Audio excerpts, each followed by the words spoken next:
Imagine standing at the base of the Great Pyramid of Giza.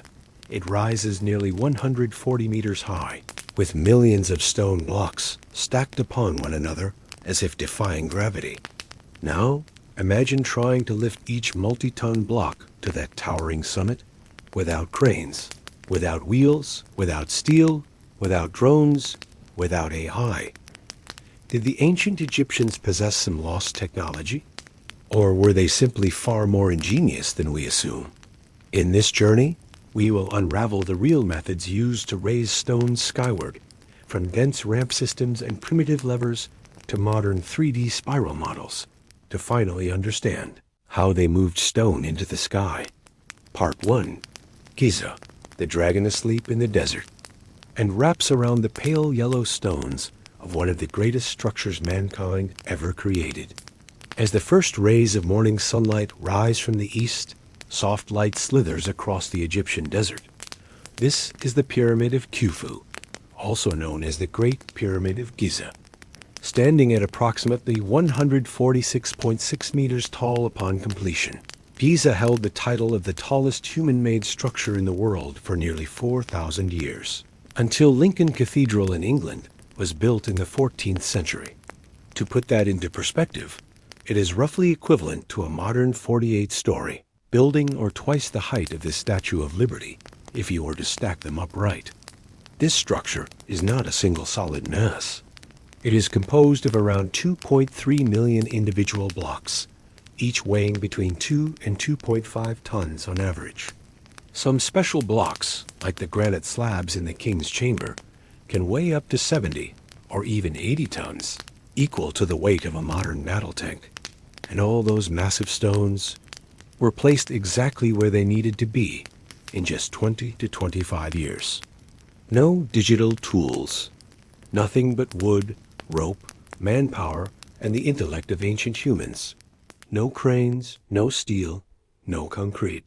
In modern conditions, if you hired a construction team to assemble 2.3 million stones in 25 years, they would need to set nearly 255 stones every single day, without weekends, for more than 2 decades. And that's just the basic structure. The bigger question remains: how did they not only move the stones across great distances, but also lift them upward? Was there a massive ramp system? A forgotten pulling machine? Or was it a construction intelligence that we are only beginning to grasp? Let us continue the journey to hear the whispers of stone and uncover the secrets Giza has kept for more than 4,500 years. Part 2: No cranes. Only wisdom. Close your eyes and picture ancient Egypt over 4,000 years ago. You might see small human figures walking under the early sun, between pale skies and endless desert. They had no cranes, no trucks, not even a single wheel to rely on. And yet, day after day, block after block still made its way upward, as if the stones themselves climbed to the top of the pyramid. So how did they do it? Sloped ramps, a simple yet genius solution. The most frequently mentioned method through the centuries is the use of temporary ramps made from earth and stone. These ramps were built up as needed and removed once the construction was complete. Some suggest a straight ramp stretched from the ground all the way to the top, like a bridge between earth and sky. Others propose a spiral ramp coiling around the pyramid like a golden ribbon winding up a mountain of stone. According to researchers, to achieve the ideal incline, typically between 7 and 10 degrees, gentle enough for workers to avoid slipping, such a ramp would need to be at least 1,000 meters long. Along that length, hundreds of workers would pull in unison, chanting together and pouring water over the sand to reduce friction. Among modern theories, one of the most intriguing ideas comes from French engineer Jean-Pierre Houdin. He suggests that instead of external ramps, the Egyptians constructed an internal spiral ramp inside the body of the pyramid. Each level was gradually raised using levers, pulling stones in a circular path within, an efficient method that also preserved the outer surface while it was being completed. Levers, wooden sleds, and ropes, the silent tools. There was no need for complex machines. Sometimes all they needed was a long wooden stick, a flat stone base, and coordinated human hands. Simple levers lifted massive blocks little by little, placing them precisely like a colossal puzzle in the desert. Wooden sleds, lubricated with water or vegetable oil, became the wheel-less forklifts of the ancient world. Ropes were woven from palm fibers, tough enough to withstand great tension without snapping. Every single tool, no matter how small, carried the marks of patience and craftsmanship. No engines, only the wind and the heartbeat. There was no sound of machines. Only the wind brushing against stone walls, the footsteps pressing into the ground, the tightening of ropes with each pull, and the rhythmic songs of a leader setting the pace. Everything moved like a living machine, needing no oil, only breath, belief, and the unity of thousands of people. They did not build with steel. They built with willpower and togetherness, a material that no time can erode. And still, the stones continued to rise, silently pledging themselves to eternity. Part 3: Angles, Gravity, and Human Strength. Balancing the world with bare hands. You might not see it with your eyes, but there is something that never sleeps in every structure. That is gravity, the invisible force that gently pulls everything back toward Mother Earth. And in ancient Egypt, where multi-ton stones had to climb toward the sky, gravity was the silent enemy that Egyptians learned to live with and eventually overcome. Inclined angles, a simple concept that changes everything according to modern physics. For a group of people to pull a heavy object up a ramp without collapsing from exhaustion, the ideal incline must fall between 7 and 10 degrees. If the slope is too shallow, the ramp would stretch for kilometers. If too steep, the pulling force would multiply drastically. A 10-degree ramp reaching the top of a pyramid 140 meters tall would need to be more than 800 meters long, nearly the length of 10 football fields end to end. Just building such a ramp was a massive project on its own. That is why Egyptians may have used spiral ramps wrapping around the pyramid. Each loop reduced the climbing height gradually, like giant stair steps flattened into a path. Pulling force.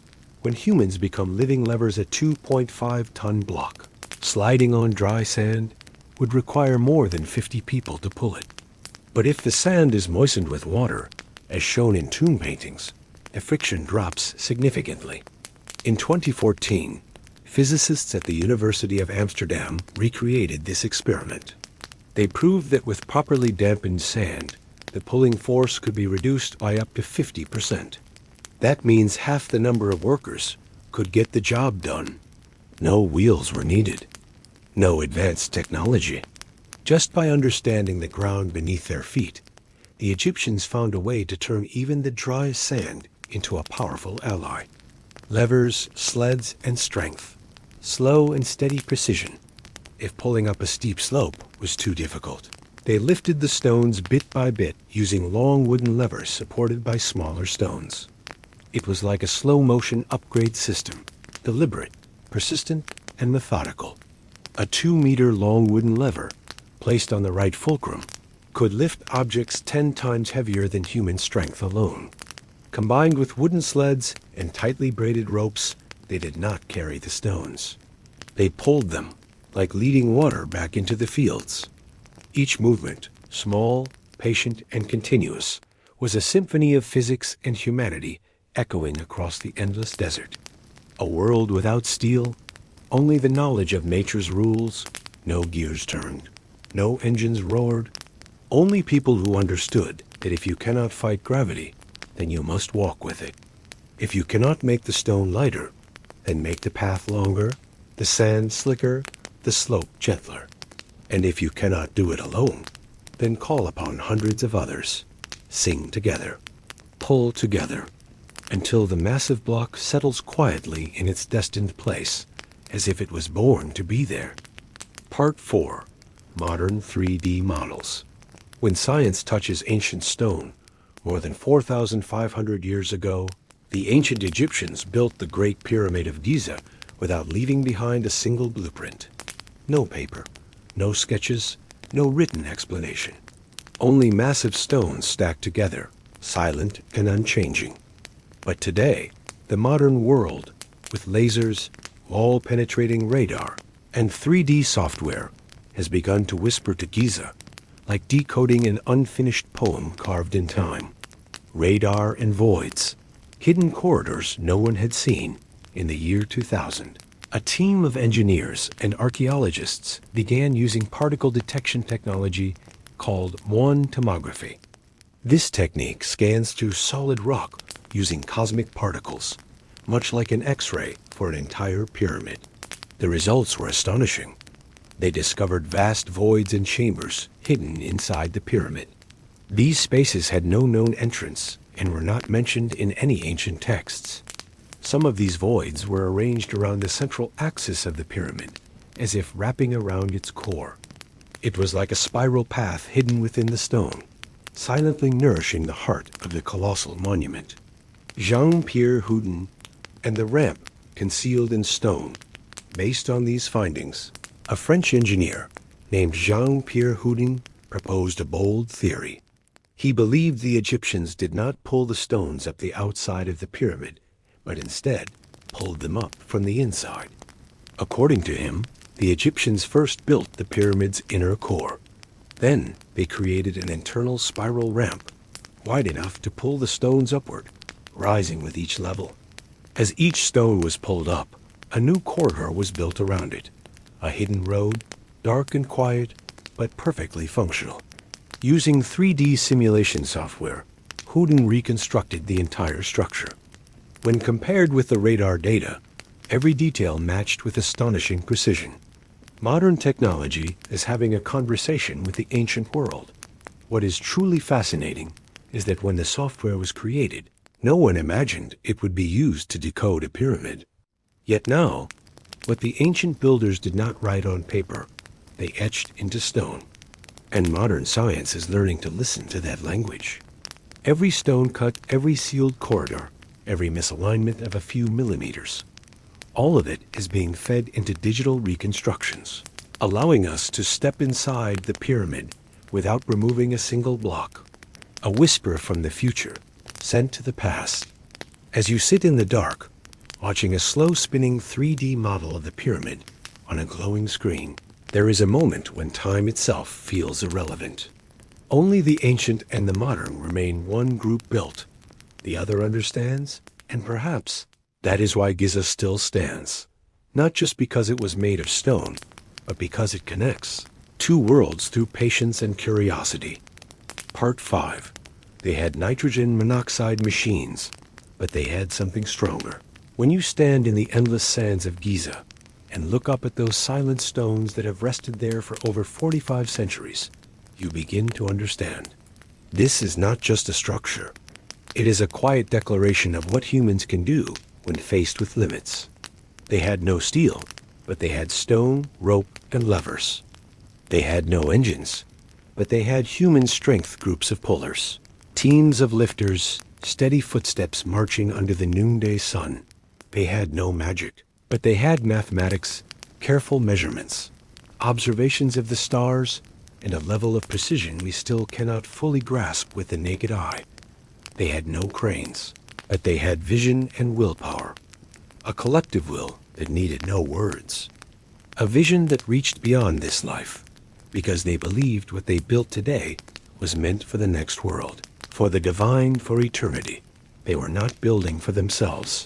They were building for the gods, and they did it all with bare hands. Giza does not speak through words. It speaks through silence.